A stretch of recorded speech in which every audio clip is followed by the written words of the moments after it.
Pemirsa, terima kasih Anda masih bersama kami di Top Ekonomi dan saya masih bersama Wakil Menteri Keuangan Republik Indonesia Yuda Agung. Pak Yuda, terkait dengan persepsi, itu kan banyak orang mengatakan itu terlihat dari rating, country rating, sovereign rating, dan di bulan lalu, bulan Juli, Pak, Standard & Poor's akhirnya mengeluarkan peringkat Indonesia bertahan di triple B dengan outlook stable. Kemudian juga ini mungkin dalam kaitan dengan peluncuran Pandabon ya. Lembaga pemeringkat Tiongkok Lianhe, saya tidak tahu pelafalannya benar apa tidak, itu memberikan rating triple A juga dengan outlook stable. Ini apa artinya untuk Indonesia dan masyarakat bisa mengartikannya seperti apa? Ya.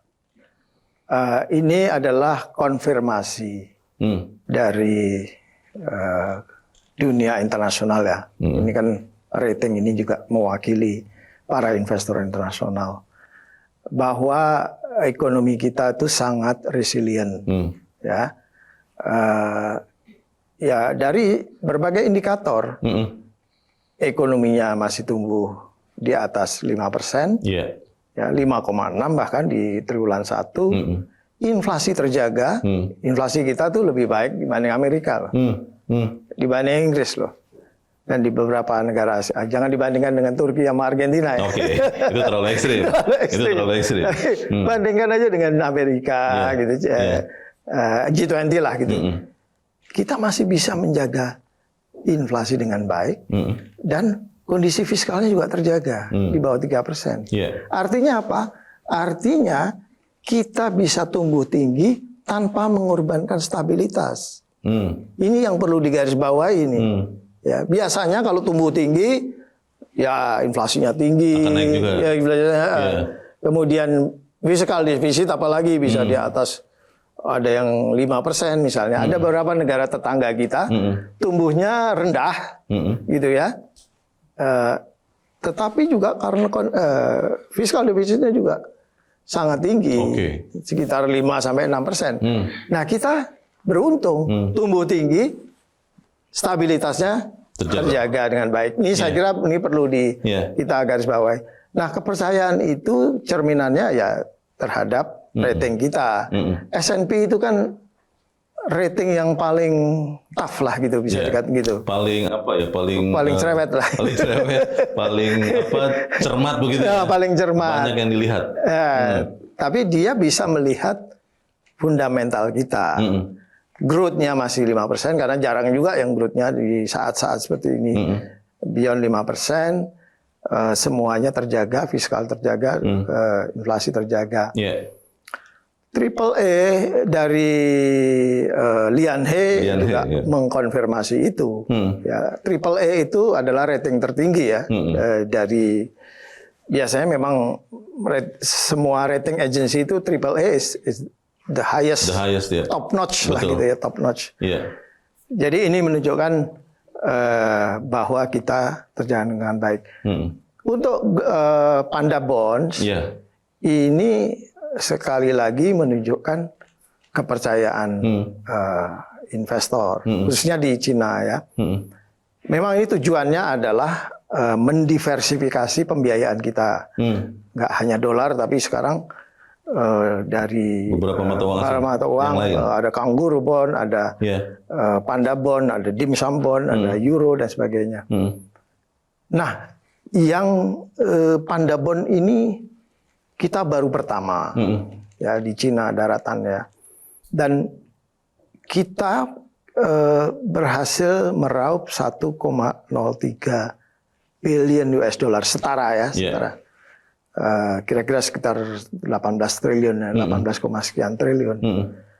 Dan ini adalah issuance terbesar di Cina. Dari negara lain. Kita terbesar. Terbesar, Pak? Terbesar. Dan ini saya kira apa ya? Ini kayak tiket masuk lah gitu. Ke sistem keuangan yang besar. Bank-bank Cina yang banyak membeli bonds kita, ini adalah bank-bank terbesar di dunia kan, dari sisi size, besar, ya kan? Betul. Mungkin peringkat 1 sampai 3 bank terbesar dunia ada di Cina itu. Bank of China ya terutama ya. Untuk, Bank of China, ada Agriculture Bank, Construction dan sebagainya. Yes. Ini mereka yang kemarin salah satu bagian dari pembeli dari bonds kita. Dan saya kira once kita masuk di sana, itu investor institusional maupun retail semakin mengenal instrumen kita ya, sehingga ini akan mudah dan bunganya sangat rendah. Nah itu kan sempat diisukan Pak, katanya gara-gara persepsi maka kemudian bunga yang diminta tinggi sekali kuponnya begitu. Bunganya 1,9. 1,9%. 1,9% untuk yang 3 tahun. Oh, oke. Ya kalau yang di 5 tahun itu sekitar 2,19. 13 atau something like that. Saya lupa angka persis. Tapi nggak jauh lah gitu. Sekitar 2% average dari. Dengan AAA 2%. Saya kira ini sebuah confidence terhadap itu. Karena biasanya ketika orang tidak yakin, dia akan meminta bunga lebih tinggi begitu Pak? Premi risiko. Betul. Oke. Ini kan, again, ini menunjukkan vote of confidence terhadap kita. Pak, tapi kita dapat info bahwa sebenarnya investor maunya tuh mintanya 17 miliar yuan, tapi yang diisu kenapa hanya 7 miliar yuan, Pak? 18,5 triliun rupiah itu. Enggak, saya kira ini udah yang paling optimal lah gitu ya. Tidak seluruhnya di. Ya kita kan juga menghitung berapa yang kita perlukan. Tergantung keperluan ya, bukan permintaan dari investor sana karena investor. Ya mix lah kita dalam prakteknya kita coba mix antara kita perlu ya berapa, marketnya seperti apa sehingga itu adalah yang menurut yang ideal. Pak, ini terkait dengan Panda Bond ya. Apakah memang pembiayaan dengan local currency selain US dollar ini itu memang akan juga ditempuh oleh Kementerian Keuangan? Tadi kan Pak Yuda mengatakan untuk mendiversifikasi Pak, selain dolar Amerika, atau memang nanti tetap melihat situasi Pak. Kalau memang tidak dibutuhkan ya tidak perlu misalnya gitu. Bagaimana Pak? Saya kira diversifikasi ini perlu tetap ya sumber pembiayaan ini kan tentu saja apalagi di dunia yang serba tidak pasti ini diversifikasi ya kan, semakin berisiko kita semakin harus mendiversifikasi. Yang kedua, konteks dengan Cina ini adalah karena kita punya LCT, local currency transaction dengan Cina. Jadi kita perlu juga memiliki, mereka juga perlu rupiah, kita juga perlu yuan. Jadi ini untuk kepentingan itu untuk juga kepentingan.